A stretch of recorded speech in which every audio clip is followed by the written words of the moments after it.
Egbert loved Egbert very much. He would often spend hours admiring himself in the mirror, convinced that no one could ever match his charm and wit. More than anyone else, in fact, his confidence was unmatched, and he carried himself with an air of superiority wherever he went. He thought he was the most interesting person in the world. Conversations with Egbert were always about Egbert, and he never missed a chance to highlight his achievements. Egbert would talk about himself for hours. His stories, his experiences, his thoughts. Everything revolved around him. He'd tell you how smart he was. His intelligence, according to him, was unparalleled, and he made sure everyone knew it. And how handsome, of course.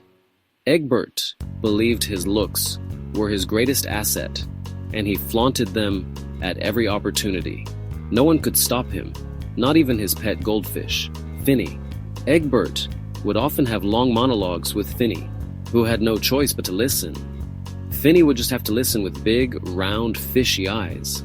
The goldfish, with its silent gaze, became Egbert's most loyal audience. "You see, Finny?" Egbert would say, puffing out his chest. "That's what makes me so special." He believed his uniqueness was evident to everyone, even his pet. Now, the word special is a tricky one. It can be interpreted in many ways, depending on who you ask. It can mean different things to different people. For some, it might mean unique talents or qualities, while for others, it could be about personal significance. But to Egbert, it meant all about me, all the time.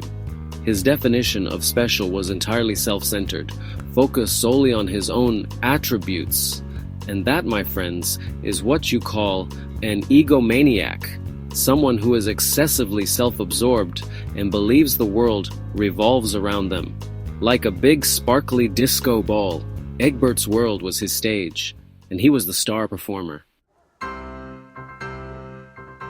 One sunny Tuesday, Egbert's favorite day naturally, he decided to take a walk in the park. The air was crisp, and the sun was shining brightly, making it a perfect day for a stroll. He wore his brightest yellow shoes, the ones that always caught everyone's attention, the ones that squeaked with every step. Each squeak was like a little announcement of his presence. "People should hear me coming," he'd always say with a confident grin. As he strolled along, he caught his reflection in a puddle. He paused for a moment, admiring what he saw. "Ah, there you are, my handsome devil," he whispered to himself, completely absorbed in his own image. He completely missed the little girl who tripped over his foot because he wasn't looking where he was going. She fell with a thud. "Excuse me," she said, but Egbert was too busy admiring his reflection to notice. He didn't even turn around. He saw the world as one giant mirror, reflecting only him. Every surface was just another opportunity to see himself. He didn't even realize he was making other people sad and annoyed. His self-absorption was causing quite a stir in the park. One day, there was a big award ceremony in Egbert's town, but guess what? It wasn't for him. Can you believe it? It was for Mrs. Blueberry, who baked the best cookies in the whole wide world. Egbert was fuming. "This is preposterous," he grumbled. "Everyone knows I make the best mud pies." He stomped his feet and crossed his arms, muttering about injustice. He was so busy being upset that he didn't even taste Mrs. Blueberry's delicious cookies. A world full of Egberts? Imagine a world full of Egberts. Everyone would be talking about themselves. No one would listen. And the squeaking shoes. Oh, the squeaking shoes. It would be utter chaos, like a flock of geese honking at their own reflections. Luckily, the world isn't full of Egberts. But we all have a little Egbert inside us sometimes, don't we? That little voice that says, "Me, me, me." A tiny change, a big difference. The next day, Egbert saw a little boy crying on a bench. He was just passing by, minding his own business, when he noticed the boy's tears.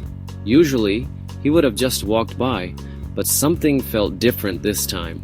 There was a tug at his heart, a feeling he couldn't ignore. He remembered how he felt when he didn't win the award, the disappointment, the sadness, and how he wished someone had been there for him. He went up to the boy and offered him his handkerchief. "What's wrong?" he asked gently, kneeling down to the boy's level. And to his surprise, Egbert actually listened. He didn't just hear the words, he felt the boy's pain and confusion. He forgot about himself for a whole minute and helped the boy feel better. It was a small act, but it made a big difference. Maybe being special wasn't about being the center of attention. Maybe it was about making others feel valued and seen. Maybe, just maybe, it felt even better to be kind. The warmth in his heart was unlike anything he had felt before. And that, my friends, is a much more special story to tell. A story of kindness, empathy, and the power of small actions. Don't forget to like and subscribe for more silly stories. Your support means the world to us.